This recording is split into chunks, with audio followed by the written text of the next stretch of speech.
불확실한 시장에 맞설 차별화된 투자 전략 9월 9일 머니쇼 플러스 시작합니다. 9월 금리 인하 기대감이 커지면서 간밤 뉴욕 증시 3대 지수 모두 올랐고요. 나스닥은 또 한 번 최고치를 경신했습니다. 그에 힘입었는지 오늘 국내 증시도 동반 상승 출발 후에 잠시 혼조세를 보이는가 싶었는데 결국에는 상승 마감했습니다. 오늘 코스피 지수 살펴보면 3,260선에서 거래를 마쳤고요. 코스닥 지수는 824선에서 거래 마감했습니다. 오늘 국내 증시 반도체주들이 상승세를 이끈 것 같죠? 네, 그렇죠. 여러 가지 호재가 한 번에 나온 것 같아요. 특히 이제 관세도 또 이제 웨이버 해준다고 하고 거기다 이제 브로드컴 뉴스가 또 나오고 거기에 마벨 테크놀로지의 새롭게 반도체 수주 부분들이 또 나오고 있어서 우리나라 반도체 주식들이 굉장히 많이 상승을 했습니다. 네, 근데 또 주식시장과 안전자산인 금이 함께 오르고 있는 것도 굉장히 신기한 것 같아요. 네, 맞습니다. 특히 금은 원래 안전자산인데 금도 오르고 위험자산 주식도 오르고 거기다 채권도 또 굉장히 바라보는 눈이 달라져서 여러 가지 알아봐야 되는 시간입니다. 네, 오늘 저희가 체크할 게 참 많은 것 같습니다. 지금 보시고 계신 머니쇼는 SBS 비즈 앱과 유튜브에서 실시간 시청이 가능합니다. 더 많은 국내 주식 정보 받아보실 분들은 카카오톡 채널 머니랩 추가해 주시기 바랍니다. 그럼 오늘 증시 인사이트 출연자 모시고 자세한 이야기 나눠보겠습니다. 글로원 파트너스 이성웅 이사 모셨습니다. 안녕하세요. 네, 안녕하세요. 네. 이사님, 오늘 저희가 좀 체크할 게 많습니다. 네. 일단 뭐 국내 지금 정기국회 일정도 오늘부터 좀 본격화되고 있고요. 관련 법안들이 좀 탄력을 받을 수 있을까? 이 부분부터 먼저 좀 짚어볼게요. 우리 자본시장을 놓고 정기국회에서 다뤄지는 부분은 뭐 주식시장에 영향을 미칠 수 있는 거는 좀 유동성이 늘 수 있는 부분들, 뭐 STO라든지 이런 부분이 다뤄질 것으로 보이고요. 그다음에 계속 화두가 되는 거는 자본시장에 유리하게 법 개정 같은 경우가 예정이 되어 있다 보니까 그런 부분과 관련해서는 좀 기대감이 존재한다라고 볼 수가 있어요. 그다음에 뭐 연말로 갈수록은 계속 뭐 양도세 부분 이런 점이 부각이 되겠지만 뭐 시장 참여자들이 원하는 방향대로 좀 유연하게 생각을 하고 있다 보니까 그 부분 또한 시장에 좀 우호적으로 진행되지 않을까라고 기대까지 함께 해볼 수가 있겠습니다. 그러면 지금 계속 얘기됐던 게 대주주 양도세가 계속 얘기되고 있잖아요. 네. 10억이다, 50억이다 사이쯤 될 거다. 네. 그게 되고 나면은 실제 주식시장에는 이제 굉장히 큰 호재로 받아들여질까요? 이미 뭐 아는 뉴스다, 아니다 이렇게 넘어가지 않을까요? 그 10억으로 확정되면 시장은 뭐 좀 없다라고 보시면 될 것 같고요. 없다. 네. 시장이 없다. 없다는 얘기는 못 올라간다. 네, 하락. 하락. 네, 하락으로 네. 된다라고 보시면 될 것 같고 우리 강남 그 아파트 시세가 한 30억 정도가 넘잖아요. 근데 주식시장의 양도세가 30억에서 50억으로 고민한다라는 게 이 시대의 착오적인 발상이라고 보여요. 100억 이상 정도는 해줘야 된다는 생각을 하고 있고 미국은 또 양도세가 없어요.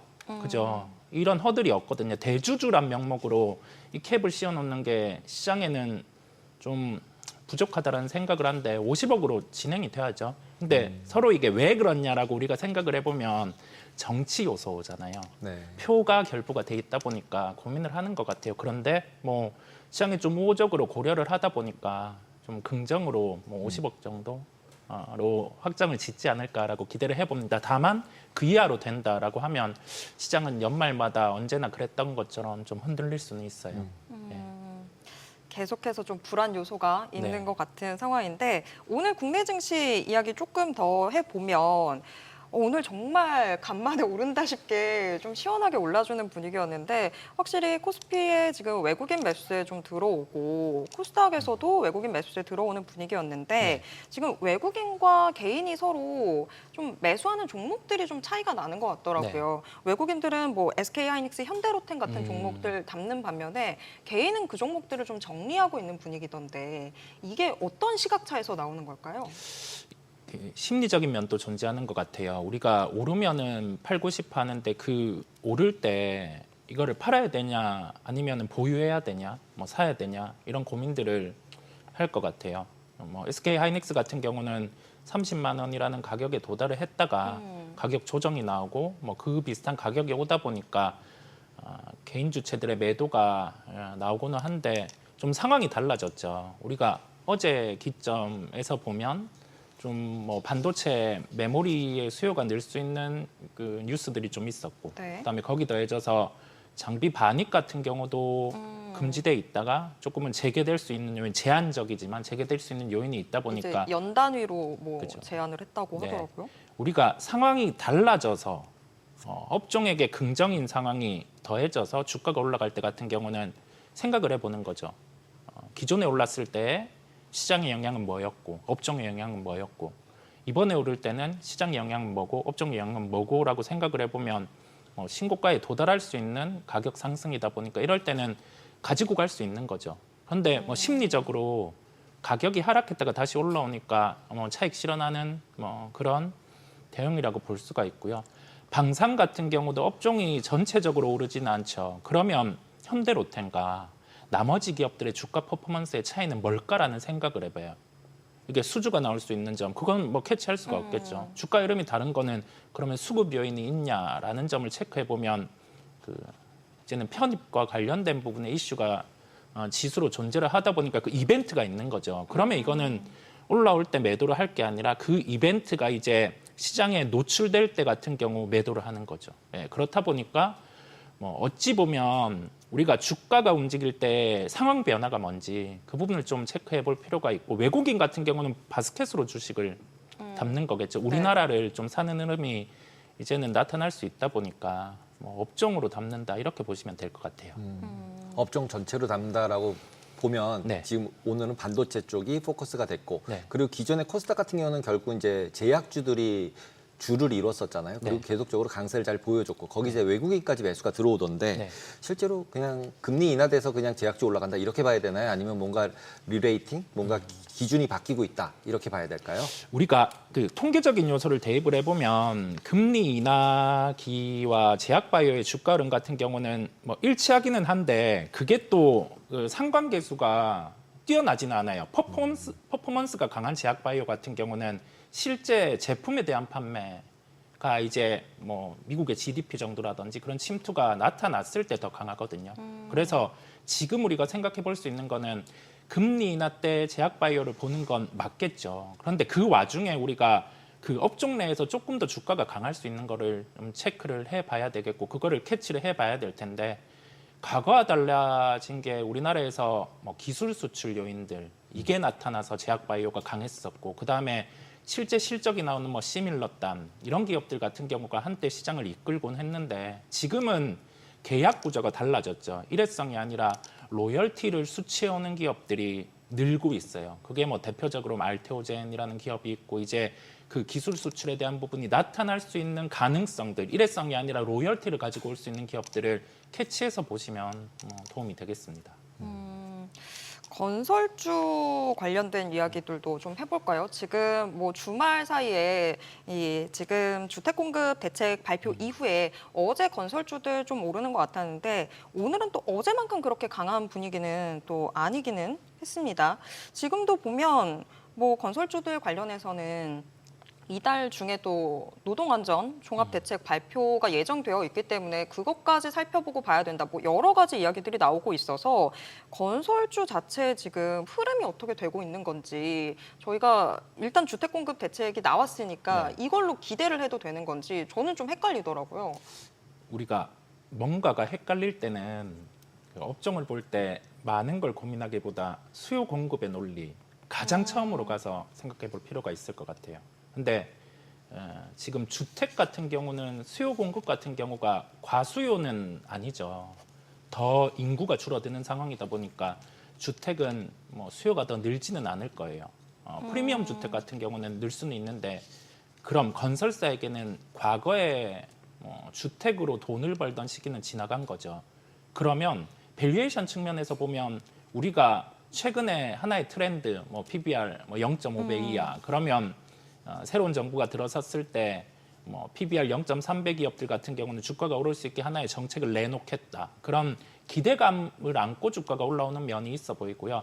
전통 건설사들을 본다라고 하기보다 건설사 중에서 뭐 원전과 관련해서 비즈니스를 진행하는 기업들, 그다음에 하나의 주택이라는 요소 외에 뭐 신사업을 더해서 매출이 발생할 수 있는 비즈니스를 진행하는 기업들을 보는 게 맞겠죠. 뭐 예를 들면 삼성물산 같은 경우는 뭐 레미안이라는 하나의 브랜드로 주택 시장에서 성장을 했는데 단순히 거기에 머물지 않고 다양한 신사업 같은 경우를 진행하고 있고 그게 가시화될 수 있다 보니까 살펴볼 수 있는 것이고 현대건설 같은 경우도 단순히 주택을 넘어서 해외 이제 플랜트 부분 같은 경우도 진행을 했었고 그다음에 뭐 원전과 관련된 부분도 투자를 했고 이제 가시화가 될 수 있다 보니까 그런 기업들을 찾아서 접근을 하는 게 낫겠습니다. 근데 이제 그런 큰 기업들은 맞는데 네. 예를 들어 97 지금 9월 7일 이제 주택 공급 대책이 나왔잖아요. 네. 그러면 어쨌든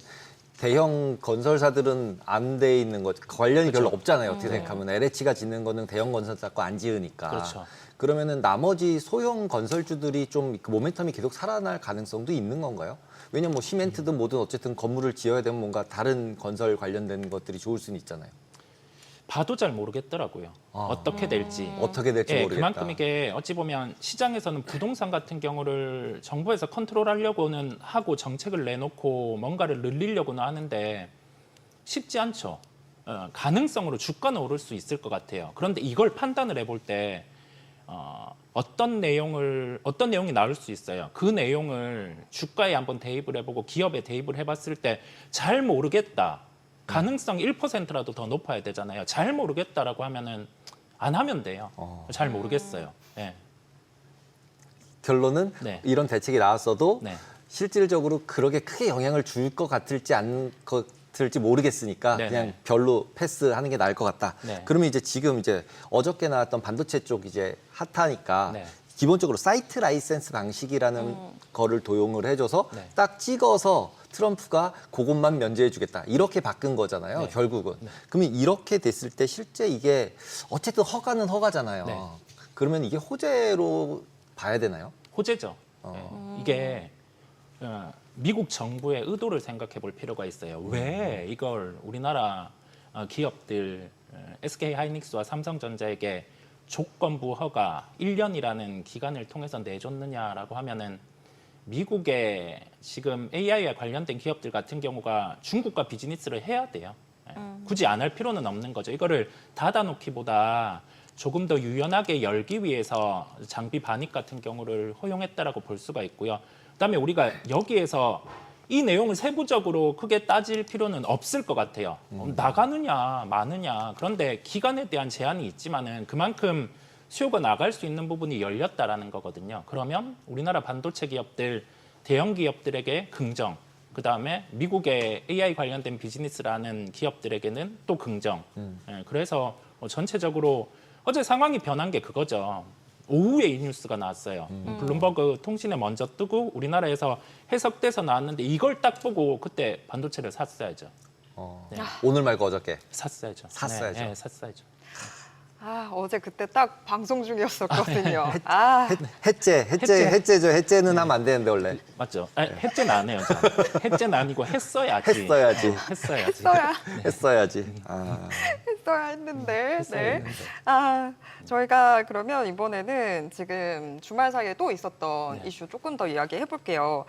오늘 뭐 LG에너지솔루션이나 현대차 같은 경우에는 주가가 상승해서 주말에 있었던 구금 이슈가 그렇게까지 큰 영향을 미치지 않는 건가라는 생각이 들기도 했는데 보시기에 어떠신가요, 이사님? 그 이슈가 있었을 때는 좀 당황스럽기는 했죠. 그런데 뭐 실제 존재하는 거였어요. 미국 정부에서도 그냥 넘어갔던 거고 현실을 생각해봐요. 미국의 주에 우리나라 기업들 같은 경우가 공장을 지었는데 미국의 노동자로만으로는 일을 시키기 힘들죠. 예. 특히 그 공장이 있던 주 같은 경우는 노동자들이 많지 않단 말이죠. 예. 그렇다 보니까 좀 암암리에게 진행이 된 건데 겉으로 보면 상당히 뭐 좋지 않은 하나의 부분이기는 한데 정부에서 대응을 잘했죠. 예. 바로 건너갔고 거기에 대해서 얘기가 됐고 그다음에 트럼프 대통령 같은 경우도 바로 여기에 대한 멘트를 했잖아요. 그렇다 보니까 이 부분은 신경 안 써도 된다. 그냥 단기적인 어떤 이벤트로 그냥 지나간다? 네, 이벤트로 지나가는 거고 만약에 추후에 이제 뭐 다른 기업들 같은 경우도 이슈가 될 수는 있겠지만은 여기에 대해서 미국 정부에서도 얘기를 한 게 좀 유연하게 대응을 하겠다. 그 부분을 열어뒀다 보니까 다음에 그런 이슈가 있어도 잘 대응하리라 생각이 듭니다. 그 이제 뉴욕 증시로 넘어가 볼게요. 네. 이제 어저께 같은 경우도 21번째 최고치 갱신이라고 하는데 나스닥만 해도. 근데 어떻게 보면은 주식 시장이랑 채권 시장이 완전히 다른 곳을 바라보고 있다. 네. 이렇게 생각이 들었었는데 골드만삭스에서 레포트가 나왔더라고요. 네. 그래서 채권 시장에서는 이제 경기 침체를 보고 있고 네네. 주식 시장에서는 계속 성장을 보고 있다. 네. 누가 이길까? 어떻게 누가 이길 것 같으세요? 보이는 그대로를 네. 믿고 가는 거죠. 지금은 위험자산이 이기고 있다 보니까 여전히 이 추세를 타고 가는 거고 뒤에 이제 광기가 될 수가 있겠죠. 유동성이 팽창해서 버블이 일어났을 때 그때 뭐 먼저 잘 탈출하면 되는 거고 예, 그러니까 달리는 말에 잘 탔다가 타야죠. 타고 잘 있어야죠. 네. 이제 탈출을 하자. 언제일지 모르겠지만 지금은 내리면 안 되죠. 지금은 내리면 절대 안 네, 되는 시기다. 안 되죠, 안 되죠. 어. 예, 지금 내리면 차라리 주식하지 말아야죠. 어. 정기예금해야죠. 정기예금 해야 되는 네, 시기고. 주식을 해야 되는 시기고 채권 시장이 그리는 게 경기 침체를 그린다라고 하면은 이게 그 이전에 대응할 수 있는 부분이 우선은 금리라는 카드가 존재를 하잖아요. 지금 시장에 녹여 있는 거는 뭐 2회, 이제는 지표 보니까 3회 정도. 네. 이게 컨트롤이 가능한 요소다 보니까 금리 내리고 나서 그때 이게 경기 지표가 말을 안 듣는다, 고장 난다라고 하면 위험자산 팔아야죠. 그때 팔면 되죠. 보이는 그대로를 믿고 가는 거지. 굳이 지금 아직 나오지 않은 그런 데이터들을 가지고 경기 침체가 올 수 있다라고 해서 위험자산을 파는 건 전 아니라고 생각을 합니다. 근데 이런 와중에 금값은 또 계속 올라가고 있잖아요. 네. 그래서 저희가 잠깐 얘기 아까 전에 했지만 금이 과연 안전자산인가? 네. 위험자산 올라갈 때 같이 올라가는 게 그럼 금이 위험자산인가? 이거는 어떻게 봐야 될까요? 그러면? 이게 원자재가 움직일 때 보면 우리가 과거에는 위험자산 선호라는 명목에서 금이 올라갔거든요. 그때는 파생과 연계돼서 요소들이 있었던 거죠. 자금의 흐름이었는데 지금은 실수요잖아요. 인도, 그다음에 중국 이쪽에서 실수요가 있어서 매입을 하다 보니까 올라가는 하나의 원자재의 수요 상승이다 보니까 별개죠. 근데 금이 실수요인가요? 그냥 장식구여서 그냥 사는 거 아닌가요? 그 중앙은행이 사는 거 아니에요? 뭐 잘 모르겠어요. 그거 누가 산지 모르겠으나 네. 실수요다. 실수요. 네. 어. 중국에서 이제 하나의 그 투기적인 요소일 수도 있는데 금 매입이 데이터로 늘고 있고, 그렇죠. 그다음에 인도 같은 경우도 그런 부분이 있다 보니까 직접 중국이나 인도는 은행이 매입하는 게 아니라 사람들이 사다 보니까 그런 수요 안에서는 가격 상승이 위험자산 선호는 아니다. 네, 그렇게 해석을 할 수 있습니다. 근데 지금 뭐 금 여기가 고점이 아니다, 더 올라간다, 뭐 이런 이야기들이 있어서 네. 지금이 고점 같아 보이지만 오히려 지금이라도 투자해야 된다라는 시각도 있는데 어떻게 해야 될까요? 누구도 모르는 건데요, 그건. 누구도 모르는 건데 예전에 가격이 빠졌을 때가 있잖아요. 금에 대해 관심이 떨어져 있고 과공급이 있고 그랬을 때 뭐 금에 대해서 접근을 하는 거는 동의죠. 그런데 지금처럼 수요가 이제는 가격 랠리를 불렀을 때 같은 경우는 여기에서 더 올라갈 수는 있겠죠. 그런데 가격 조정을 기다리는 게 낫지 않을까요? 왜냐하면 수요란 게 만약에 쏠려서 금 같은 경우가 이제 더 이상 뭐 채굴이 되지 않는다라고 하면은 금에 대한 가격은 버블 랠리가 나올 수는 있는데 이게 수요가 지금 쏠려 있는 상황에서 수요 정체가 나타난다라고 하면 가격은 또 쉴 수 있다 보니까요. 뭐 놓친 거죠. 가격 상승은 놓친 거고 어찌 보면 조정을 기다리는 게 나을 것 같아요. 그러면은 보유한 자의 영역이고 신규로 들어가기에는 부담스럽다. 이렇게 정리하면 될까요? 네, 금 대신에 주식 사시죠. 아, 금 대신에 주식이 낫다. 네네. 아니 근데 약간? 금 같은 경우는 지금 실제 프랑스도 난리고 네. 총리 바뀌고 막 사임하고 난리고 그다음에 일본도 또 막 바뀌고 난리고 네. 전쟁은 끝날 듯 안 끝나고 네. 그러니까 이제 대충 금 사는 거 아닌가 이렇게 생각이 들었었거든요. 네네. 근데 결국은 그냥 금을 다 팔고 주식으로 갔다. 그럼 너무 위험자산 쪽으로 쏠리는 거 아닌가요? 진짜 위험자산 쪽. 금은 팔지는 말고요. 네. 갖고 있으면 갖고 가고. 갖고 가고. 네, 좀 어, 여유가 있으시면 일해서 주식 사고. 주식 사고. 네, 그렇게 하시면 어. 되겠습니다.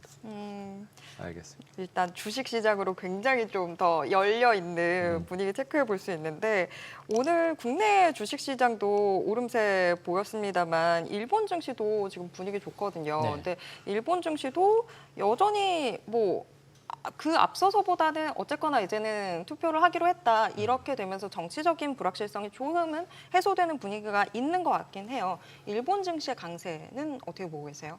뭐 새로운 기대감이죠. 그런데 일본도 강해요. 중국도 강하고 우리나라도 강하고 신흥국 다 강하고 미국 신고가 이런 상황이거든요. 그 다음에 원래라면 유럽 같은 경우가 흔들림이 있어야 되는데 그럼에도 불구하고 장은 안 빠지거든요. 이게 유동성 랠리라고 할 수가 있어요. 뭐 일본 시장 같은 경우도 그런 기대감을 안고 다시 상승이 나오고 오르는 업종들 보면 경기에 대한 기대감을 안고 또 올라가고 있어요. 기대감의 랠리에 유동성이 없다라고 하면 그때는 이렇게 다시 뭐 하락할 수는 있겠지만 유동성까지 뒷받침되다 보니까 뭐 일본 증시도 그렇고 신흥국, 뭐 선진국 다 좋은 상황이라고 할 수가 있습니다. 지금 이제 저희가 이제 특히 미국 주식을 볼 때는 이제 금리를 많이 보잖아요. 네. 그 와중에 지금 이번 주에 결국은 고용이야 인플레이션이야 얘기하다가 이제 네. 고용은 다 지나갔어요. 그 고용 진짜 나빠. 네. 이걸 확정이 된 것 같아요. 그죠? 네네, 그죠. 그럼 이제 CPI, PPI가 이번 주에 나오니까 네. 그 부분을 주목해야 될 텐데 그 결과는 어떻게 예상을 하고 계세요? 우리가 그 CPI 같은 경우 저번 데이터를 유심히 봤던 이유가 관세 적용이 되다 보니까 좀 유심히 데이터를 봤는데 잘 지나갔어요. 이번 또 CPI 크게 눈여겨볼 필요는 없을 것 같아요. 왜냐하면 뭐 이게 보통 정규 분포의 중간값을 벗어나서 극단으로 이렇게 데이터가 나올 요소는 존재하지 않아요.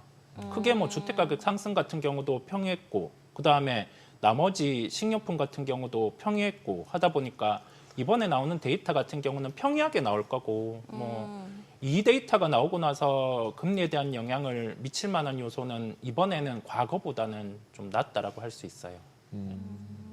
근데 이제 PPI 같은 경우는 실질적으로 약간 선행이잖아요. 그죠. 그리고 이제 관세를 보여줄 것 같은데 네. PPI는 조금 올라갈 것 같잖아요. 누가 생각해도. 네. 그러면 그 올라갔을 때 주가가 그냥 그러려니 그럴지 아니면 이제 아니야 이거 인플레이션이 있어서 결국은 금리가 덜 내릴 것 같아 네. 라는 쪽으로 바뀔지를 어느 정도 예상을 하고 오늘 대응을 해야 되는 거잖아요. 네. 그럼 보통 그럴 땐 어떻게 판단을 내리세요?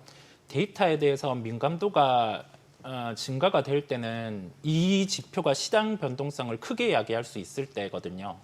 크게 야기를 한다라고 하면 시장이 적어도 한 3% 내외로 움직일 수 있는 요인들. 그런데 지금 나오는 CPI나 PPI 데이터 같은 경우는 시장에 그만큼 변동성 요소는 적다고 생각을 해요. 그래서 굳이 이 지표 보지 말고 그냥 넘어가셔도 될 것 같아요. 그러면 결국은 그냥 뭐 인플레이션이나 고용이나 이건 일단 지나간 거다. 네. 그러니까 그냥 지금 AI 시대다, 반도체 시대다. 그러니까 주식으로 일단 가야 한다. 금 아니고 채권도 아니고. 채권은 실제로 아까 전에 다르게 본다는 게 채권을 실제로 경기 침체로 보면 채권 사야 되잖아요. 그죠. 그러니까 채권도 사고 주식도 사는 거는 그래도 괜찮은데 네. 요즘은 이제 막 인버스도 하고 막 이러시니까 채권 인버스 같은 건 하면 안 되는 거고 어떻게 생각하면 그죠? 네. 아니면 현금을 가지고 있던지. 그러면 채권 사는 게 나은가요? 현금 가지고 있는 게 나은가요? 지금 같은 시기라면. 둘 중에 하나 택하면 굳이 채권은 잘 모르겠어요. 아. 모르는 거는 안 하는 게 낫고 현금 갖고 있다가 주식 사는 게 낫고 그렇게 생각이 들어요. 채권은 이게 어찌 보면 우리가 주식을 하는 시장 참여자들이 뭔가 다른 걸 하고 싶어요. 장 그쵸. 빠지면 인버스 사고 싶어하고 뭐 해지 한다고 뭐 다른 자산 사고 싶어하고 한데 굳이 그럴 필요가 있나요? 어렵잖아요. 주식도 어려운데 다른 어려운 거를 뭐 이렇게 뭐 자산 재분배? 되게 동의가 되는데요. 자산 재분배 겁먹던 얘기죠. 겁먹던 얘기. 무슨 자산 재분배지? 주식에 대해서 오리엔트돼서 하기도 지금은 충분히 유동성이 있는 시작이다 보니까 주식 하시면 될 것 같아요. 오히려 자산 배분할 필요가 없이 오히려 그렇게 두려우면 그냥 현금 가지고 있고 그죠. 빠지면 살 현금 가지고 있고 그냥 주식만 해라. 네네. 이게 제일 깔끔하다. 금도 모르겠고 채권도 모르겠는데 그걸 왜 하냐. 네. 이렇게 정리하면 되는 건가요? 그렇습니다. 그러면 이사님 지금 현금을 있다고 하면 어디에 주식 시장 안에서 어디 보고 계세요? 뭐, 업종으로 본다면 뭐 엔터 업종도 엔터요? 괜찮은 상황이고 그다음에 반도체도 괜찮은 상황이고요. 그다음에 우리 시장에서 생각을 해볼 게 지금은 유동성이 로테이션하는 순환 매장이거든요. 그러면 오른 거는 떨어지기 마련이고 또 여기 팔고 다른 쪽으로 간다라는 이걸 생각을 해보면 이 시장 현상을 놓고는 좀 빠져 있는데 주가 같은 경우가 좀 오를 만한 요인이 있다. 그러면 그런 것 찾아서 접근하면 되고 그게 최근에는 보면 변압기 쪽 같은 경우도 변압기. 다시 뭐 가격 조정 좀 나와 있다 보니까 물론 뭐 가깝게 실적에 대한 고민들은 하는 것 같아요. 저번 분기 실적을 보니 단가 같은 경우는 좀 플랫해서 고민을 하는데 가격은 뭐 글을 놓고 빠져 있다 보니까 그런 쪽들 계속 순환매가 돈다. 유동성은 시장에 존재한다. 그걸 기억을 하시면 딱 될 것 같아요. 개인의 포지션 같은데요. 이게 지금 빠진 말씀하신 종목들 엔터주 이런 것도 최근에 좀 빠졌으니까 네. 그걸로 사고 하이닉스 이런 거 많이 올랐으니까 팔고 아니요. 이런 반도체는 매수. 반도체는 매수. 반도체는 하이닉스는 반도체니까 매수. 매수. 그럼 네. 파는 거는 뭘 팔아야 돼요? 안 팔아야죠. 안 팔아야 돼요. 네, 안 팔아야죠. 아니 그래도 가지고 있는 것 중에 뭐 예를 들면 뭐 더 은행주라든지 비중 싣고 싶은. 증권주라든지 뭐 기타 다른 주식을 가지고 있을 수도 있잖아요. 그러면 이제 포트폴리오 바꿔야 되는 거니까. 은행은 안 하는 게 낫죠. 은행은 안 해야 되는 거예요. 올드 올드. 하기도 하고 그다음에 이게 예대 마진으로 먹고 사는 피 빨아먹는 비즈니스. 근데 지금 하나요? 또 뭔가 상법 개정안이나 여러 가지 지금 정부 정책에 대한 기대감도 있긴 있잖아요. 그러면 상법 개정과 관련해서 가장 수혜 볼 수 있는 걸 찾아야죠. 지금 가장 수혜 볼 수 있는 게 뭔가요? 지주사. 지주사. 지주사. 그런 쪽을 찾아서 이게 상법 개정이 강화된다 그러면 뭐 은행도 수혜, 증권도 수혜, 뭐 시장 올라갈 수 있으니까 그거는 진보한 거고 가장 수혜 볼 수 있는 거를 찾아서 접근하시는 게 낫습니다. 확실히 뭔가 조금 더 확실한 쪽으로 계속해서 좀 보시는 것 같은데 어차피 저희가 반도체도 계속 보유해야 된다고 하셨으니까 조금만 더 여쭤볼게요. 지금 뭐 미국 주식시장에서 엔비디아가 잠깐 주춤한 사이에 지금 브로드컴이 훅 치고 가는 상황인데 그래서 뭐 혹자는 이제는 브로드컴의 시대가 열린다라고 하기도 하고 아니다 이제는 경쟁이 아니라 다 같이 서로 이제 좀 공존하면서 함께 AI가 더 커지는 것 같다라고도 이야기가 나왔었어요. 네. 어떤 쪽이 좀 더 합리적인 설명이라고 보세요? 우리가 가속기가 지금 추론형으로 넘어가는 하나의 과도기잖아요. 그러면 추론형으로 넘어갔을 때는 당연히 다른 기업들이 진입할 수 있어요. 단가는 빠질 수가 있겠죠. 그런데 볼륨이 올라가요. 볼륨이 올라간다라는 거는 과거의 가속기를 볼 때는 앞단에 가속기를 만드는 기업을 봤다라고 하면 이제는 가속기의 단가가 내려가면서 나머지 이걸 조립하는 기업, 이거를 HBM을 대는 기업 이런 쪽 같은 경우가 더 실적이 늘 수 있다 보니까 가속기를 만드는 기업들은 좀 나눠 먹기, 로테이션이겠죠. 엔비디아 많이 빠지면 다시 키 맞추고 뭐 이런 식으로 흘러가는 거고 상황이 이제 좀 달라지는 거죠. 그걸 캐치를 잘해야죠. 그러면 삼성전자 볼 수 있는 거고 SK 하이닉스 봐가는 거고 나머지 새롭게 이제 여기에서 뭐 HBM4로 당장 넘어가지는 않지만 시장에서 당장 넘어간 것 같이 얘기를 하지만은 아니거든요. 뭐 내년 중반 정도 이 넘어가는 상황에 장비 반입된다라고 하면 장비 기업들 다시 볼 수 있을 거고 그런데 그 트리거를 체크를 잘해야 되겠죠. 그 트리거는 대형 반도체 기업들 같은 경우가 보완 투자는 계속해요. 연말이면 내년에 대해서 어느 정도 집행을 하겠다라고 하는데 지금 보완 투자 이상으로 바로 못 해요. 그러면 내년 중반 정도가 투자에 대한 부분을 늘릴 수 있는 상황인데 그 투자를 늘리면 상반기에 장비 반입이 들어가겠죠. 그러면 뭐 상반기에 반도체 장비주들을 볼 수 있고 이런 그림을 그려놓고 주식을 하시면 되겠습니다. 주식시장 가장 긍정적인 의견 주시는 것 같아요. 네, 오늘 여기까지 듣도록 하겠습니다. 고맙습니다. 네, 감사합니다.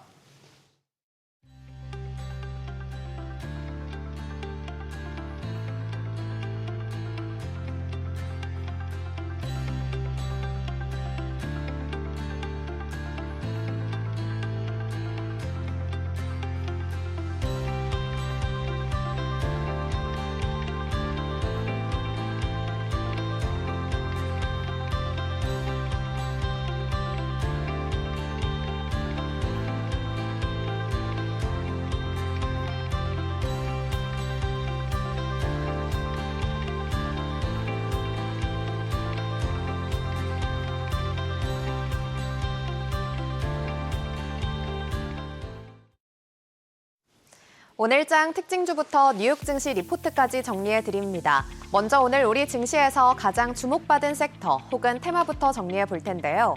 삼성전자와 SK하이닉스가 최근 마벨의 스트럭테라 CXL 2.0 메모리 확장 컨트롤러와의 D램 제품 호환성 테스트를 완료했습니다. 스트럭테라는 AI 데이터 센터용 반도체 기능을 높이는 제품으로 업계에서는 CXL이 HBM에 이어 또 다른 캐시카우가 될 수 있다는 분석이 나옵니다. 한편 미국 도널드 트럼프 행정부가 삼성전자와 SK하이닉스에 대해 미국산 반도체 제조 장비의 중국 공장 반출을 검토하고 있다는 소식도 투심을 자극했습니다. 특히 SK하이닉스는 3분기 실적이 예상을 웃돌 것이고 HBM과 범용 반도체 판매 호조로 비용 상승 영향도 상쇄될 거라는 증권사 전망이 나왔는데요. 오늘 3.97% 오르면서 28만 8천 원에 거래를 마쳤습니다. 삼성전자도 오늘 2% 오르면서 7만 1,500원에 마감했고요. 코리아 서키트가 15%대 강세, 네오셈과 TLB가 각각 8%, 9%대 오름세 보이면서 CXL 테마를 중심으로 반도체 관련주들이 상승 마감했습니다. 오늘도 조선 기자재주가 강세를 보였습니다. SK증권은 한미 마스가 프로젝트가 약 1,500억 달러 규모로 향후 최소 5년 이상 조선 기자재 업계의 핵심 모멘텀이 될 수 있다고 분석했는데요. 여기에 더해 미국 내 건조 규제를 완화하기 위해 방위사업청과 미 해군성이 과장급 워킹그룹 회의를 다음 주 미국에서 열기로 했다는 소식도 전해지면서 관련주들이 올랐습니다. 먼저 오늘 1승이 22%대 급등하면서 8,030원에 마감했고요. 동반성기가 14%대 오르면서 5,750원, 화인베스틸도 오늘 11%대 올랐고 KS 인더스트리와 대창솔루션이 각각 11%, 7%대 오름세 보이면서 관련주 전반이 강세 흐름을 이어갔습니다. 이어서 뉴욕 증시 종목에 대한 투자 의견 정리해드리겠습니다. 오늘은 중국의 종합 IT그룹 알리바바부터 미국의 반도체 장비 제조업체 어플라이드 머티리얼즈, 글로벌 항공기 엔진 1위 기업 GE 에어로스페이스까지 세 가지 종목 살펴보겠습니다. 첫 번째 종목은 알리바바입니다. 현재 주가는 141달러 선이고요. 목표 주가는 151달러 선으로 제시됐습니다. 1분기 매출은 2,477억 위안으로 전년 대비 2% 성장했지만 조정 에비타는 388억 위안으로 14% 감소하면서 예상치를 하회했습니다. 배달 음식 경쟁이 심화되면서 중국 커머스 사업 이익은 감소했지만 즉시 배송 주문 수와 트래픽은 크게 증가하면서 중장기 성장 잠재력을 높였는데요. 클라우드 부문은 예상치를 상회하면서 매출이 전년 대비 26% 성장했고 AI 수요 확대에 따라 성장세가 더 이어질 전망입니다.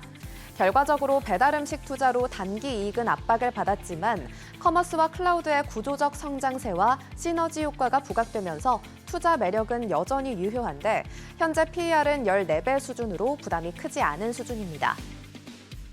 두 번째 종목은 어플라이드 머티리얼스입니다. 현재 주가는 162달러 선이고요. 목표 주가는 193달러 선으로 제시됐습니다. 3분기 매출은 73억 달러, 영업이익은 22억 5천만 달러로 시장 전망치를 모두 웃돌았습니다. 파운드리, 로직, 디램, 낸드를 포함한 반도체 전 분야에서 고객 투자가 확대되면서 좋은 실적을 기록했는데요.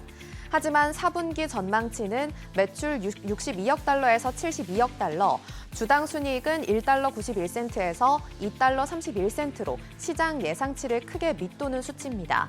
이는 중국 고객들이 장비 투자 시점을 조정하면서 단기적으로 실적의 불확실성이 커졌기 때문인데요.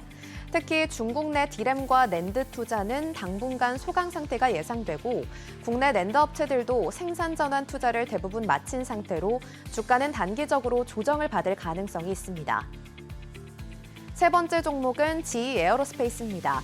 현재 주가는 276달러 선이고요. 목표 주가는 299달러 선으로 제시됐습니다. 전체 매출의 약 77%가 상업용 항공기에서 발생하고 이 중 70%는 서비스 매출이라서 신규 항공기 인도 문제에도 안정적인 성장이 가능한데요. 에어버스 A320, 보잉 B787, B737 같은 주요 기종 엔진 수주율이 75에서 100%에 달하고 상업용 항공기 수요 증가로 2030년까지 차세대 엔진 설치량은 2배 이상 확대될 예정입니다.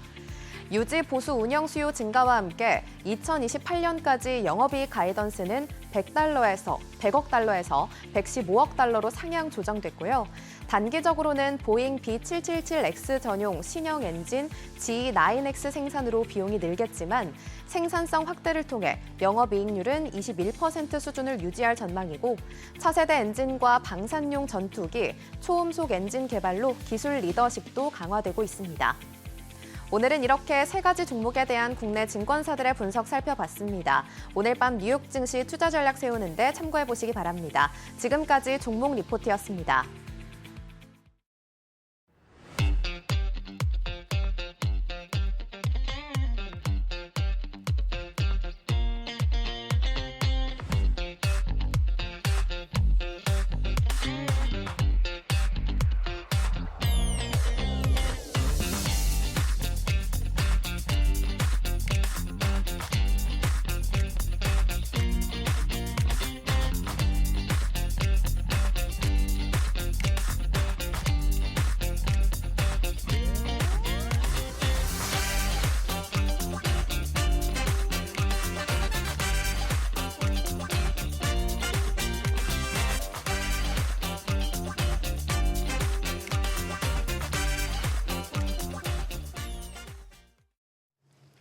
간밤 뉴욕 증시 금리 인하 기대감을 키우면서 기술주들이 오름세 보였잖아요. 네, 그렇습니다. 브로드컴도 사상 최고치 갱신하게 됐죠. 네, 미국에서 날아온 호재로 오늘 국내 증시에서는 반도체주들이 좋은 흐름 보였는데요. 위즈웨이브 이권희 대표 모시고 자세히 짚어보겠습니다. 안녕하세요. 네, 안녕하세요. 안녕하세요. 네, 브로드컴이 계속 잘 가고 있습니다. 그렇죠. 이 브로드컴이랑 엔비디아가 사실 원래 전략이 좀 다르잖아요. 브로드컴 전략의 승리다라고 봐도 될까요? 승리라고 해야 될까요? 여전히 엔비디아가 왕자인데 요새 엔비디아 좀 주춤하잖아요. 주가만 보니까 그런 거지. 지금 사실은 이제 AI 반도체 시장의 지금 90% 이상을 차지하는 게 엔비디아고 브로드컴은 이제 막 달리기 시작했다. 바람 한 발 이렇게 쭉 내밀고 들어가려고 하는 AMD 저 끝에 걸쳐 있고요. 브로드컴 이제 손가락 조금 집어넣은 거거든요. 그러니까 브로드컴이 미국 회사인 줄 아시는데 미국 회사 아닙니다 원래. 그러니까 인수합병을 많이 해서 미국 기업들을 많이 해서 사실 미국 회사처럼 느끼지만 그가 통신 장비 관련된 통신 반도체, 통신용 반도체로 성장했던 회사인데 인수합병을 굉장히 많이 했어요. 그래서 지금은 뭐 엔비디아보다 떨어지지 않는 기술력을 갖고 있는 회사죠. 근데 이제 이 의미를 그러니까 이제 주식 투자자들이 보면 너무 단순하게 비교를 하죠. 브로드컴 주가 올라오니까 엔비디아 아유 제 바보 됐네 이렇게. 예. 엔비디아 여전히 최강자고요. 엔비디아 젠슨왕이 예전에 다 잊어버리셨는데 작년에 뭐라 그랬냐면 작년에 한참 뭐 거의 95% 이렇게 점유율 가지고 있을 때 본인들의 목표는 60%라고 그랬습니다.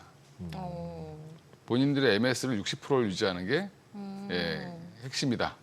그만큼 무슨 말이냐면 지금 AI 학습용 거대 언어 모델에 들어가는 거 위주로 아예 데이터 센터를 통으로 다 만들고 있잖아요 지금. 네, 그래서 이게 결국엔 그 칩만 가지고는 안 되기 때문에 본인들이 여러 가지 이제 링킹 뭐 그 MV 링크라든지 이런 서비스들을 같이 붙여서 지금 계속 확대를 시키고 있는데 그리고 지금 로봇 사업에도 뛰어들고 있고 뭐 지금 양자 컴퓨터도 뛰어들고 있고 이제 신사업들을 계속 발굴해 나가는 거죠. 근데 그러면 거대 언어 모델에 관련된 AI 칩 우리가 이제 뭐 지금 루빈을 기대하고 있는데 루빈이 나오면 그러면 브로드컴 때문에 망할 거냐? 그거는 그거고 이건 이겁니다. 이제 뭐 오픈 AI가 이제 엔비디아를 버리고 브로드컴으로 가는 거니까 뭐 오픈 AI라고 지금 오픈은 안 됐는데 다들 그 정도 규모 오픈 AI밖에 없지 않아? 이렇게 판단하는 거죠. 네. 우리가 이제 애플이 LG 노텍한테 납품하는 LG 노텍이 애플한테 납품하는 거 아는데 아직도 비밀이죠. 공공연한. 예, 그렇습니다. LG 이노텍은 한마디도 애플에게 납품한다고 얘기한 적이 없습니다. 예, 다 알고 있죠. 예, 근데 이제 그런 건데 지금 브로드컴이 하는 거는 에이직 반도체라는 거죠. 네. 이제 오픈 AI는 지금 학습기를 돌릴 만한 거대 이 칩은 많이 있습니다. 이제 그러면 조금 더 발전시킬 수 있는 본인만의 칩을 만들고 싶은 거고 또 엔비디아를 약간 견제할 필요도 있는 거죠.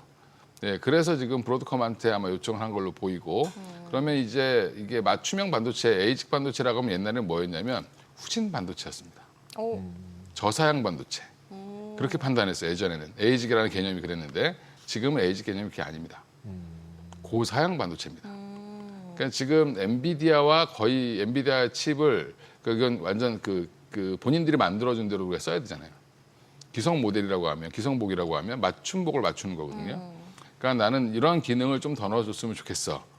대신에 그러면 이제 이게 나왔는데 그럼 엔비디아가 빠지고 브로드컴이 올랐는데 SK 하이닉스는 왜 올랐을까요? 거기다 넣으니까. 거기도 드니까. 네. 그럼 이제 AI 반도체 시장을 정확히 아셔야 되는데 지금 앞에서도 이성웅 이사님인가 네. 나오셔서 말씀을 잘해주신 것 같은데 이게 지금 우리가 지금 10,000원짜리 시장에서 90%를 차지하고 있는 9,000원을 차지하고 있던 엔비디아랑 지금 이제 한 5원 들어온 이제 브로드컴을 가지고 비교를 하는 건데 이게 10,000원이 아니라 뭐 100만 원, 1,000만 원으로 커질 수 있는 겁니다. 예, 그래서 거기에서 자기는 60%를 차지하는데 지금의 90%보다 더 크겠죠. 그건 시장 자체가 더 엔비디아의 커지니까. 포지션이고 브로드컴은 그 안에서 포지션을 계속 늘려가겠죠. 예, 그렇게 생각하시면 되고 AI 시장에서는 거대 언어 모델에 들어가는 이제 제일 비싼 반도체 칩 하나에 뭐 5천만 원, 뭐 1억 뭐 이렇게 하잖아요. 그런 시장은 한 20% 정도입니다. 20% 전체 시장에. 그리고 추론형 반도체 시장이 더 클 거고요. 한 50% 이상 될 거고요. 나머지 한 30%가 뭐냐면 온디바이스 AI용 반도체입니다. 그래서 이제 전체 규모가 지금 뭐가 커지고 있는 거냐면 학습을 시켜야 되니까 이게 막 이쪽으로 막 몰리다가 이제는 좀 추론형을 좀 필요해. 그래서 자기 거 맞춤형을 막 만들려고 이제 시작하는 단계. 네, 이렇게 생각하시면 이해가 지난번에 빠르습니다. 알리바바가 만들어서 공시한 것도 이지 밴드가 만드는 브로드컴이 만드는 네. 브로드컴이 만드는 이 네. 칩과 아식칩과 유사한 거였나요? 그러면? 그렇습니다. 예, 알리바바도 자기 맞춤형을 맞추는 거죠. 그러니까 구글도 자기 칩이 있어요. TPU라고. 있는데 왜 그러면 그동안 엔비디아 걸 갖다 썼을까요? 그걸로 학습하는 거는 안 되니까 일단 그걸 갖다 쓰고 이 TPU 성능을 계속 개량을 시키겠죠. 애플 같은 이제 모바일 업체 같은 경우 모바일이나 PC를 만드는 회사들은 맞춤형 반도체를 만들어서 써도 됩니다. 근데 이제 이 학습을 시키려면 그게 한계가 있어요. 그만큼 엔비디아의 쿠다 시스템이 어마어마하기 때문에 그거 장벽을 뚫고 가야 되죠. 그러니까 우리가 알리바바에서 얘기하는 걸 보면 알리바바에서 얘기한 거는 우리 쿠다 언어가 돼. AMD도 됩니다. 네, 번역해서 그렇지. 우리도 지금 영어 이게 번역기 누르면 대충 볼 수 있죠. 네. 네, 그 정도라고 보시면 돼요. 그러니까 프로그래밍을 하시는 분들 입장에서는 100%가 아니라 원어민끼리 통화하는 게 아니라 약간 번역하는 느낌이라고 합니다. 예, 그래서 호환은 되는데 그래도 뭔가 완벽하진 않은 거죠. 예, 100%는 아닐 수 있습니다. 그래서 추론 에이지는 그럼 만들기가 쉬운 거예요? 학습용은 못 어렵죠. 만드는 거고? 학습용은 근데 지금 이제 아무나 뭐 아예 못 만든다? 예, 파워풀하게 그러니까 그것도 이제 엔비디아 자체 쿠다를 쓰기 때문에 그걸 못 만드는 거고 할 수가 없는 거고 접근을 만든다. AMD가 만들어도 잘 안 팔리는 이유가 번역기 한번 돌려야 돼서 그래요. 근데 이제 그러면 지금 이제 이쪽은 자기들이 쓸 수 있는 거를 쿠다랑 연동해서 쓸 수 있는 NPU 같은 개념의 이제 아니면 뭐 추론형 반도체를 따로 만들어 달라고 하는 건데 중요한 건 여기에도 메모리는 엄청 들어가야 됩니다. 그래서 HBM은 여전히 좋다. 우리는 이제 어차피 GPU, CPU 안 만들 거니까.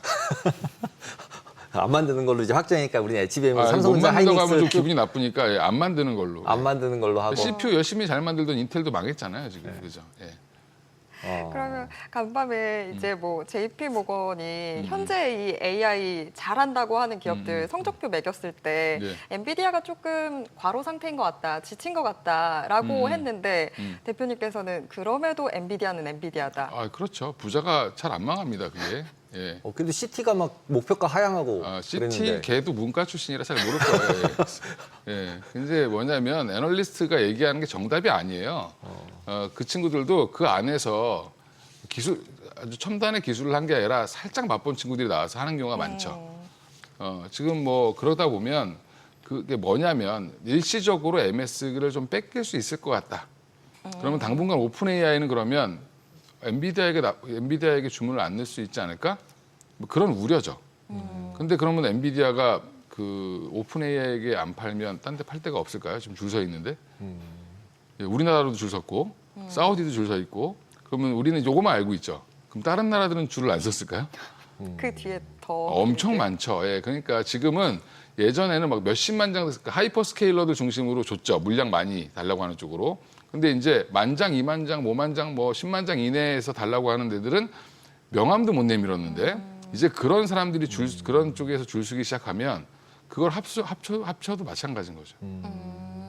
예. 그래서 왜 중국 때문에 뭐 힘들다 이렇게 할 때도 저는 왜 엔비디아를 왜 걱정하지? 예, 자기 주머니를 걱정해야죠. 걱정할 게 아니었는데. 예, 자기 주식을 걱정해야지. 오늘 마음 여러 번 아프네요. 네.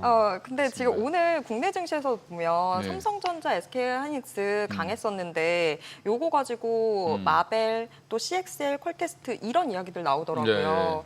근데 저는 HBM도 이제 겨우 공부했다 싶었는데 CXL은 또 뭔가요?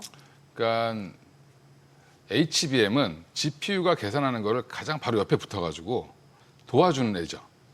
그러니까 계산만 할 줄 빨리 할 줄 알지. 이 기억력이 없어요. 그러면 그 기억을 임시적으로 빨리 저장을 해서 계산에 저장을 해준 애가 HBM입니다.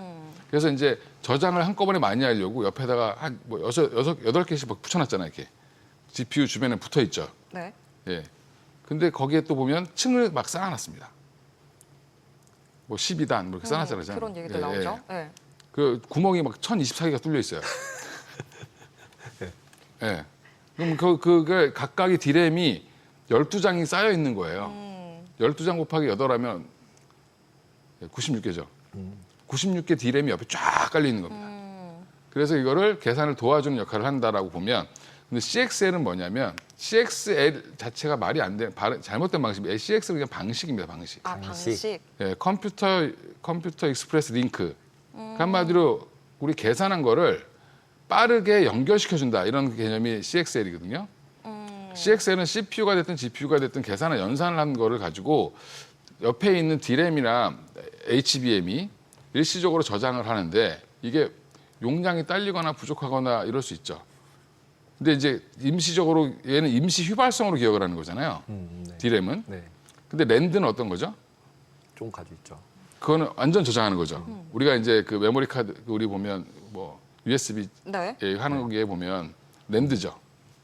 그 랜드 역할을 하는 게 SSD라고 해서 최근에 이제 뭐 많이 얘기가 나오잖아요. 랜드를 많이 그건 뭐 100몇 층씩 막 쌓잖아요. 뭐 234단 뭐 이렇게. 하드디스크 대신 쓰는 SSD 말씀하시는 그죠. 거죠? 예, 예. 네. 그 SSD 대신에 CXL을 연결해서 그 옆에다 메모리를 붙이는 겁니다. 그래서 CXL 메모리라고 하는 게 정확하죠. 그러면 CXL이라는 거는 어떤 상품도 아니고 방식. 그냥 방식이고, 방식. 그러니까 호환된다, 뭐랑 호환된다 할 그렇죠. 때 CXL을 그렇습니다. 호환되게 만든다. 예, 그러니까 이제 서버에 이게 계산만 할 수는 없잖아요. 일시적으로 저장했다, 계산했다, 이걸 계속 반복하는 게 이제 AI 칩이라고 보면, 그거를 영구로 저장하는 단계로 들어가면 SSD에다가 저장을 해야 되는데, 근데 이제 이거를 SSD에도 저장을 하고 여기다가 막 분배를 잘 시켜주는 게 CXL 정도라고 보시면 되죠. 그러면 그냥 어떻게 보면은 그냥 어떤 호환되는 규정 뭐 이런 거라고 봐야 되겠네요. 그래서 예. 그거에 맞춰진 있는 메모리를 하이닉스랑 삼성이 예. 이제 만들 수 있어졌다. 그에 맞는 정확히 랜드 플래시 메모리라고 생각하시면 돼요. 예, 그래서 이제 이게 지금 보면 관련주가 네오셈 이런 종목도 나오잖아요. 네. 그 회사 원래 하던 일이 뭐냐면 SSD 검사하는 장비 만드는 겁니다. 랜드 검사 장비 만들던 회사고 SSD 검사 장비 만드니까 그러면 당연히 이것도 만들 수 있겠죠. 예, 그래서 관련주가 보면 대부분 다 랜드 관련된 회사들입니다. 그럼 검사라는 얘기는 또 이제 삼성이나 하이닉스가 만들면 네. 그걸 갖다 이 검사를 해서 그 CXL이라는 호환되는 거냐 안 되는 거냐 이거를 검사해 주는 거예요. 규격에 맞는지 안 맞는지, 분량이 나오는지 안 나오는지 나온지를 정도. 검사해 주는 예. 회사가 아까 얘기한 그 네오셈 뭐 예, 이런 회사인 그런 거죠. 거죠. 예. TLB나 뭐 심텍은 거기 들어간 기판. 그러니까 이것도 하나의 메모리인데 이것도 기판에 붙여가지고 여러 개를 막 합쳐놨겠죠. 예, 모듈화 시켰으니까. 예, 그래서 심텍도 올라가고 뭐. 예. 다 같이 올라가는. TLB도 올라가고.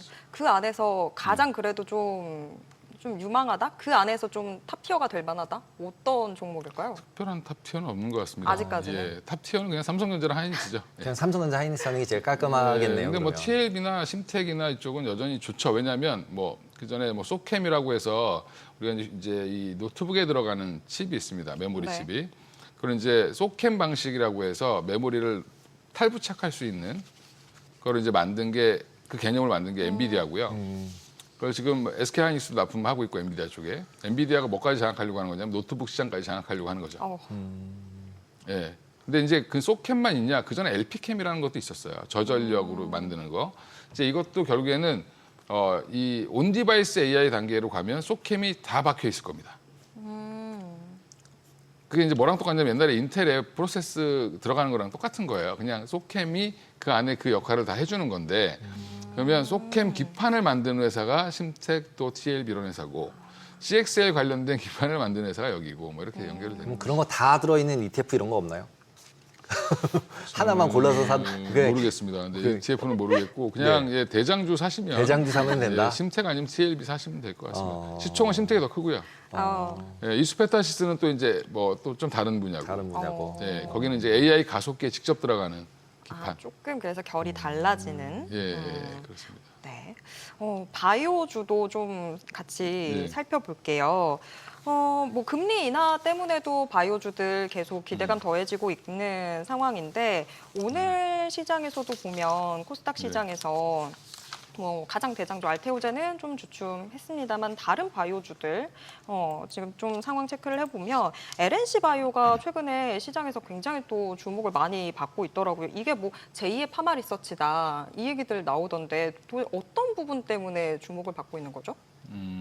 이제 그 LNC 죄송합니다. LNC 바이오는 원래 이제 창상 피복제 같은 거 있잖아요. 이제 그 네? 창상 피복제가 뭔가요? 그럼 피부가 피부가 다치면 아 다쳤을 때. 그 무슨 덤 이런 거 있잖아요.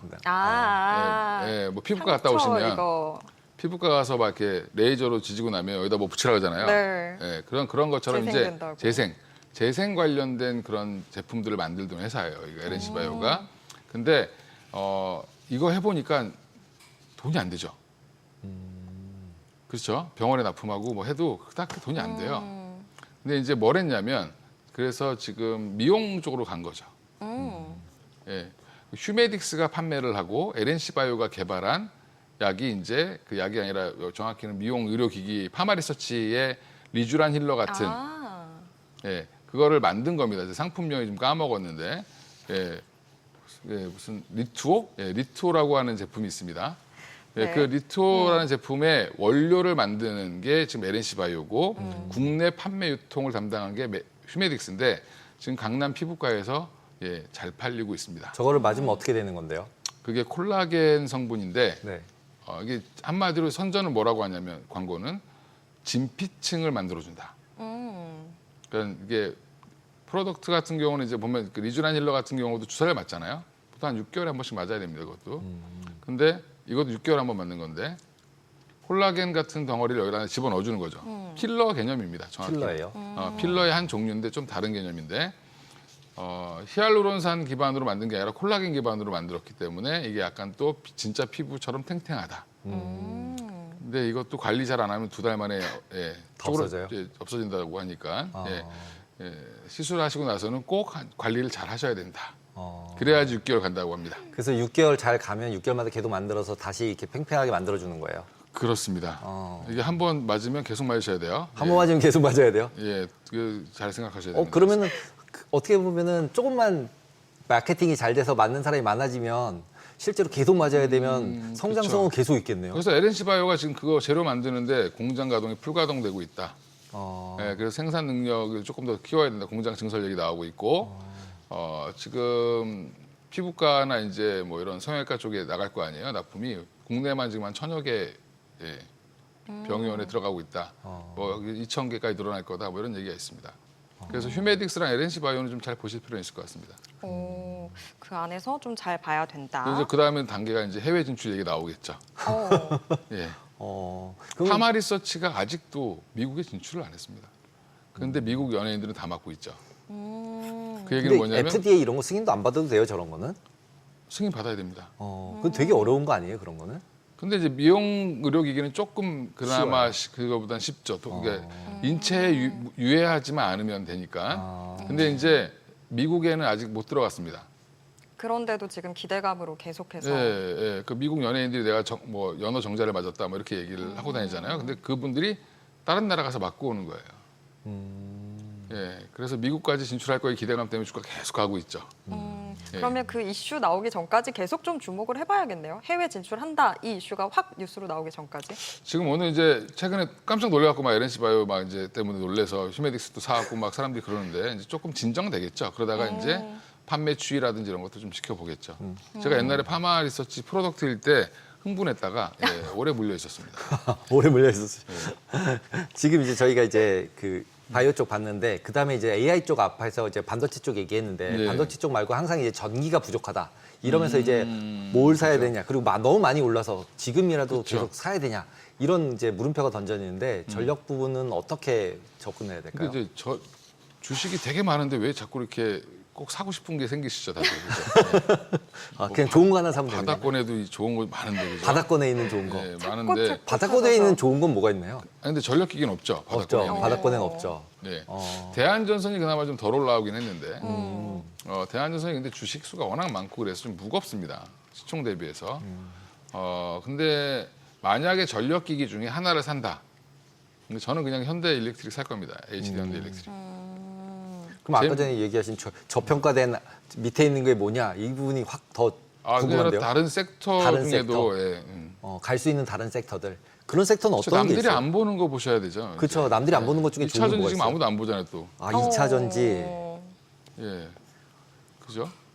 그러면 2차 전지는 뭘 봐요? 그 이제 취향에 따라 다르시죠. 취향에 따라 다른. 예, 뭐 LG 에너솔루션 사도 되고 뭐 삼성 SDI를 좋아하시는 분도 있고 예, 포스코 퓨처엠을 사셔도 되고. 오히려 그러니까 지금 너무 이렇게 핫해진 거 말고 핫해진 거 아닌 그러니까, 것들을 좀 봐야 그렇죠. 된다. 핫해진 거는 갖고 있을 땐 즐기는 거고 언제 팔까 고민하는 거죠. 근데 이제 오늘도 보면 뭐 마스카 프로젝트 어떻게 될지 몰라 이러니까 갑자기 조선 기자재들 미친 듯이 가다가 네.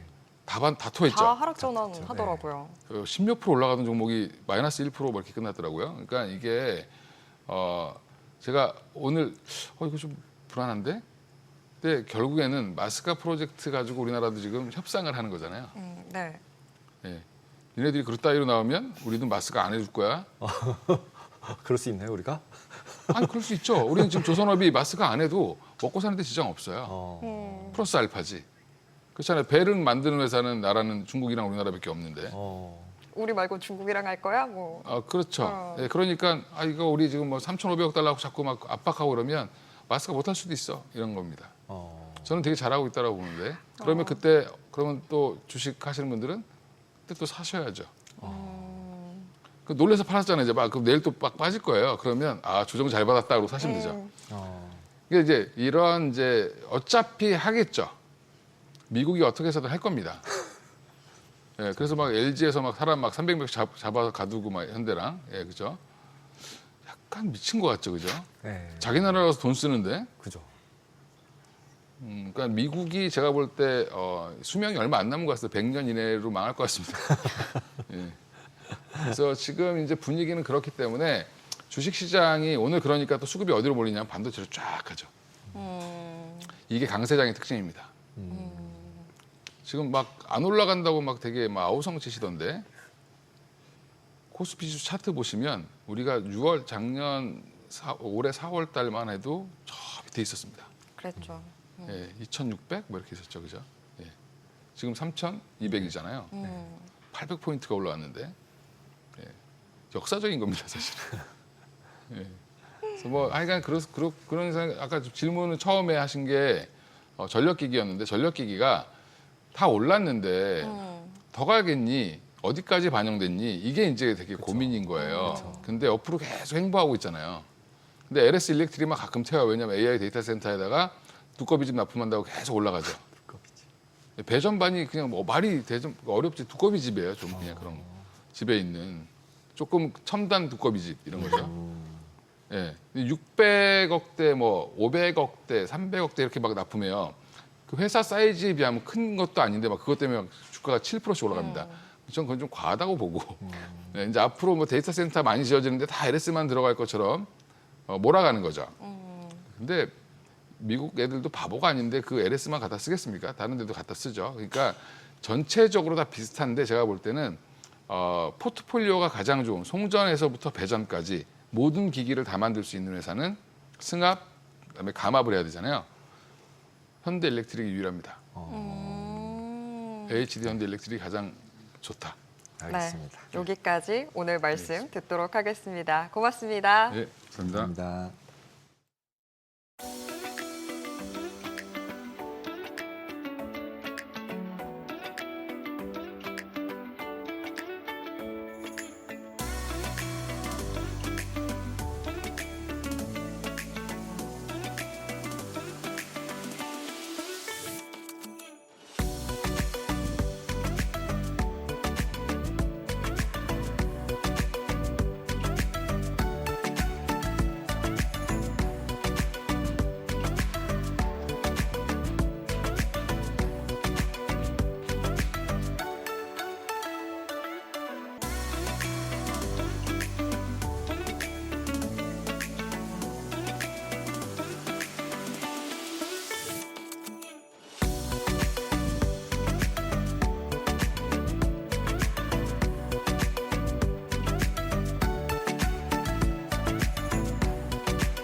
얼마 전까지만 해도 국내 배터리 대장주들이 연이은 해외 수주 소식을 발표하면서 드디어 2차 전지주도 가는 건가 하는 기대감을 키웠잖아요. 네, 그랬었죠. 전기차 캐즘이라는 말이랑 같이 붙어 다녔었죠. 근데 최근에 너무 주가가 부진하잖아요. 그래서 호재 하나하나 나올 때마다 막 급등했다. 근데 다시 또 내려가 버리고. 네. 그래서 너무 어려운 상황인 것 같습니다. 참 변동성 심한 것 같습니다. 그런데 또 트럼프 행정부의 불법 이민자 추방 정책과 중국의 저가 공세로 또 우려가 커지고 있는데요. 2차 전지주 어떤 투자 전략이 필요할지 유한타증권 이한나 연구원 모시고 알아보겠습니다.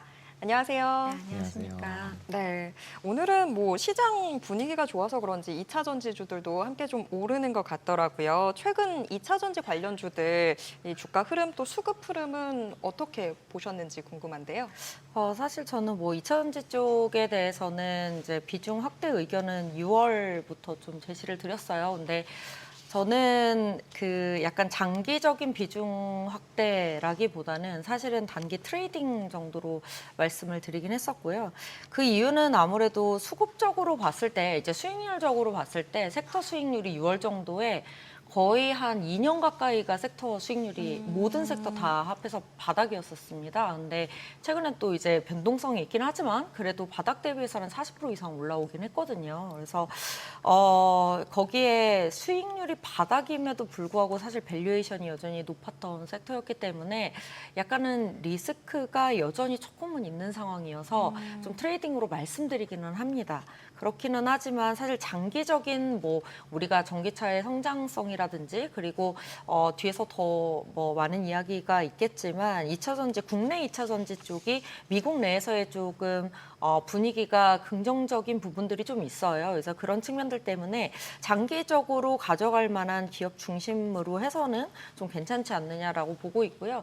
그런 트레이딩 자체를 3분기 실적 시즌 정도까지를 많이 말씀을 드렸기 때문에 지금은 한창 저는 2차 전지주 좋을 때다라고 말씀드리고 있고 다만 이제 추가 비중 확대로 들어가기에는 뭐 한 3분기까지는 좋겠지만 4분기 실적 시즌 때부터는 조금 불확실성이 좀 있기 때문에 조심하자라고 말씀은 드리고 있습니다. 근데 이제 주말에 또 LG 엔솔 에너지 솔루션 직원들 막 이제 체류자로 단속당하고 막 감옥 가고 이런 상황이 발생을 했는데 이게 어떤 이제 트럼프의 어떤 의도가 들어가 있어서 이거를 우리가 주목해서 봐야 되는 건지 아니면은 그거 그냥 일회성 이제 뭐 그냥 이벤트였다 이렇게 넘어가면 되는 건지 어떻게 보세요? 사실 일회성 이벤트라고 보여지고는 있고요. 왜냐하면 뭐 아시다시피 미국 쪽에서는 지금 제조업 인력 자체가 어렵습니다. 저 인건비도 문제긴 하지만 사실은 제조업이 많이 이제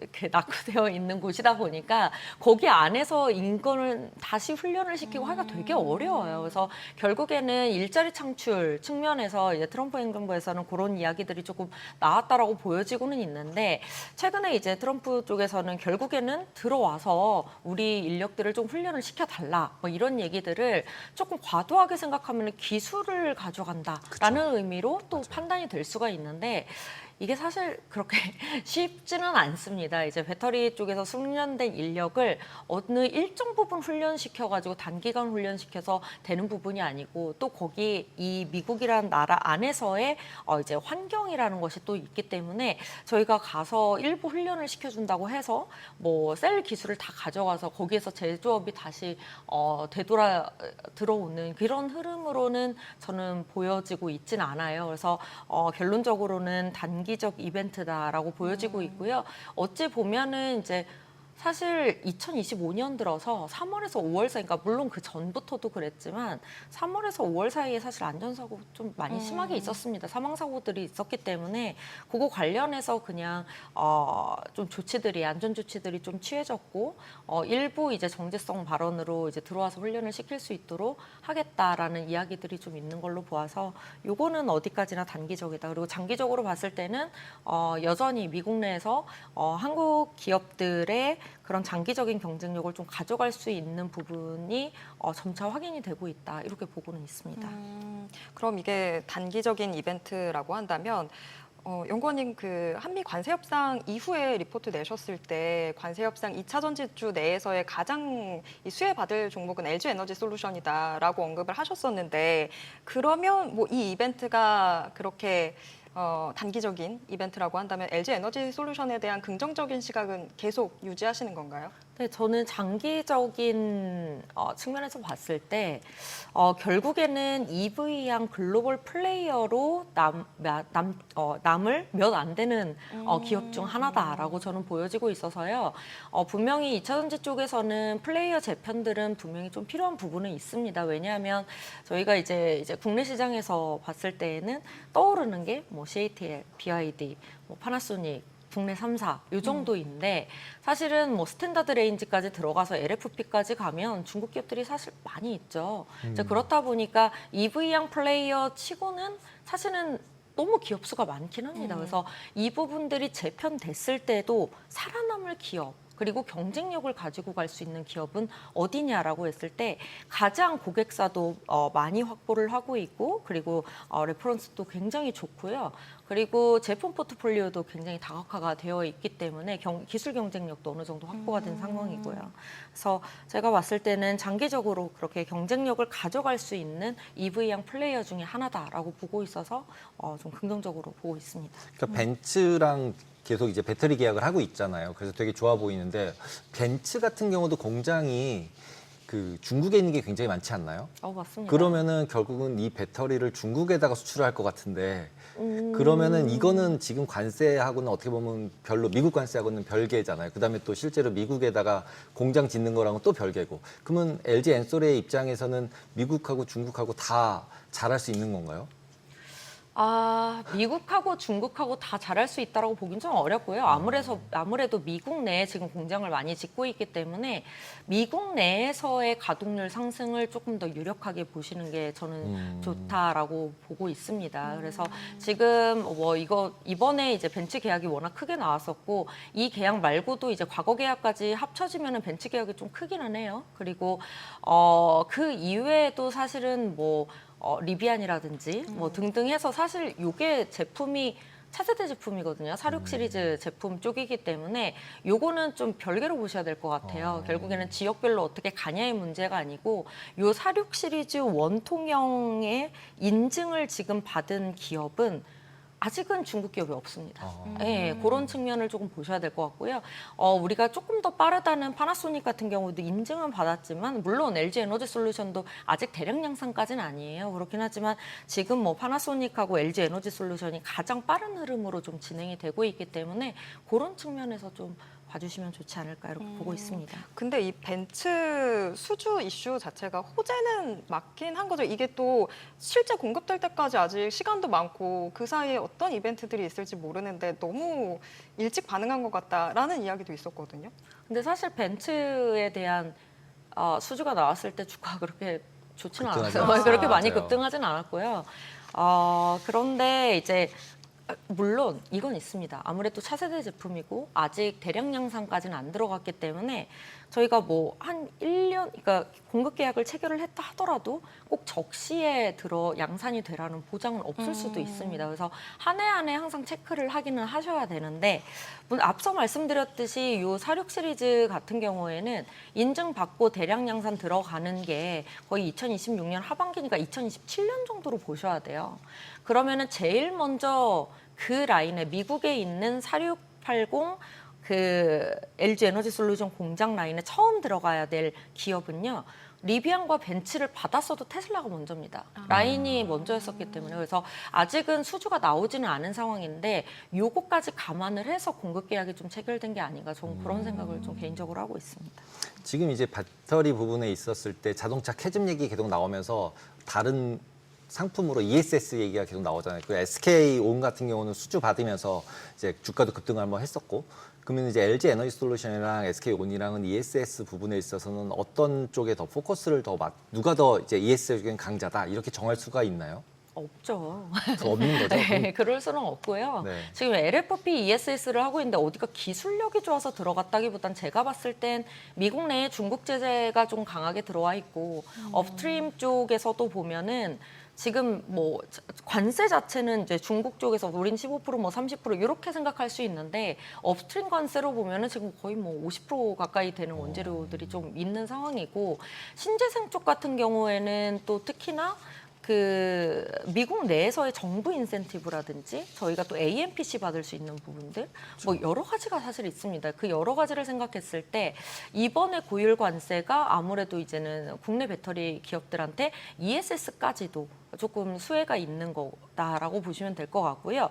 이게 일례로 그 테슬라가 원래는 IRA가 처음 발효가 됐을 때에도 단 한 번도 그 국내 기업들한테 2차 전지 수주를 준 적이 없습니다. 항상 중국 기업들 걸 사용을 했었는데 이번에 뭐 2027년, 8년 정도기는 하지만 처음으로 LG 에너지 솔루션한테 ESS 수주를 줬다는 거, LFP ESS 수주를 줬다는 거는 이게 아무래도 좀 비용적인 문제, 가격적인 문제를 안에서 고민을 하고 있다, 미국 내에서 이렇게 판단할 수 있을 것 같습니다. 워낙에 2차 전지주 개인 투자자들이 사랑하는 테마인데 좀 투자 포인트를 좀 간결하게 짚어주시면 어떻게 될까요? 저는 좀 큰 그림으로 보셨으면 좋겠고요. 아무래도 2차 전지 쪽은 아마도 향후 한 2, 3년간도 정말 급등락이 반복되지 않을까 주가가. 그래서 정말 피로도가 높을 거라는 거는 말씀드릴 수 있어요. 그 이유가 뭐냐면 밸류에이션 때문이에요.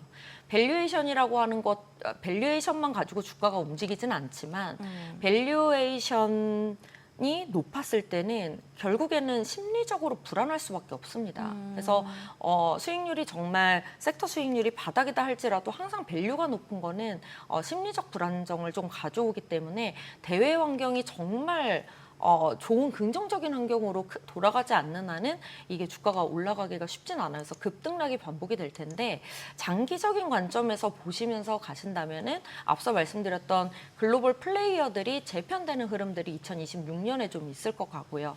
그리고 4680이라고 하는 이 롱레인지 베이스의 경제성을 확보할 수 있는 배터리가 어쨌든 26년 하반기 2027년부터 좀 시작이 된다라는 측면에서 봤을 때에는 캐즘도 결국엔 다양한 그 옵션들을 생산할 수 있어야 되는데 지금은 보조금 없이는 롱레인지가 경제성이 안 나오다 보니까 그것도 이제 캐즘이 생기게 된 하나의 이유라고 보여지고 있어요.